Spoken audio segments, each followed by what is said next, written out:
Hello, आज आपण rasmalai फ्लेवरचा cake बनवायला शिकणार आहोत. तर सुरुवातीला आपण हा रसमलाई फ्लेवरचा स्पॉन्ज शिजवून घेतलेला आहे. त्याची रेसिपी मी लवकरच नंतरच्या व्हिडिओमध्ये सांगेन. तर सुरुवातीला या स्पॉन्जचे सेम स्लाइस कट करून घेतलेत. हा हाफ केजीचा केक आहे.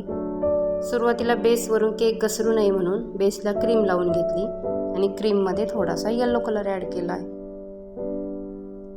नंतर बेसवर स्पॉन्ज मांडून त्यावर शुगर सिरपऐवजी मी मसाला दुधाचा वापर केलेला आहे. आणि हे मसाला दूध बनविताना दुधात थोडेसे काजू, बदाम, इलायची आणि साखर बारीक करून टाकून ते तयार केले.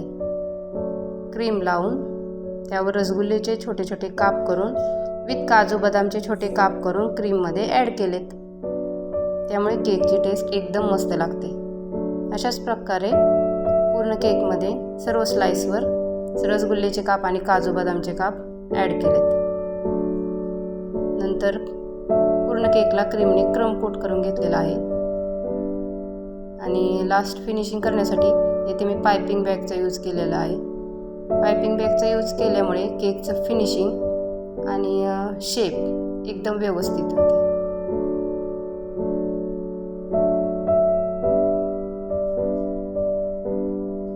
तसेच फिनिशिंग करण्यासाठी तुम्ही दुसऱ्या वेगळ्या कलरचा यूज करू शकता तुमच्या आवडीप्रमाणे. इथे केकला एक वेगळा लुक येण्यासाठी मी ब्रशचा यूज केलेला आहे. आणि ब्रशचा यूज केल्यामुळे अशी डिझाईन तयार झाली.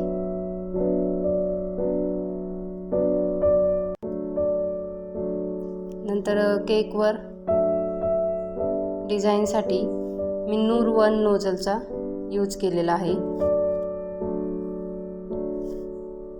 पायपिंग बॅगमध्ये मी थोडासा येलो कलर आणि पिंक कलरची क्रीम ॲड करून असे फ्लावर्स बनवून घेतलेत. तुम्ही तुमच्या आवडीप्रमाणे वेगवेगळी डिझाईन काढू शकता. नंतर पिंक कलरची बॉर्डर काढून घेतली आणि ही बॉर्डर काढण्यासाठी मी नोझलचा यूज न करता डायरेक्ट पायपिंग बॅगला कट करून ही डिझाईन काढली. आणि नंतर त्याच नोझलने छोटे छोटे फ्लावर्स काढून घेतलेत.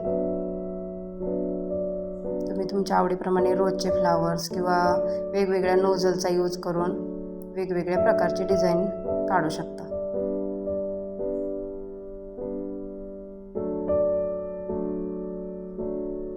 तर आता हे बघा अशी डिझाईन तयार झाली. आणि पिंक आणि येलो कलरचं कॉम्बिनेशन हे छान वाटतंय केकवरती.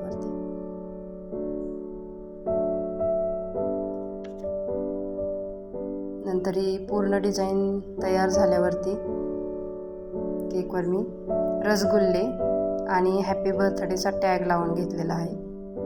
तर असा झाला केकचा फायनल लुक. कसा वाटला आजचा रसमलाई फ्लेवरचा केक कमेंटमध्ये नक्की सांगा. आणि व्हिडिओला सबस्क्राईब, लाईक आणि शेअर करा. थँक्यू.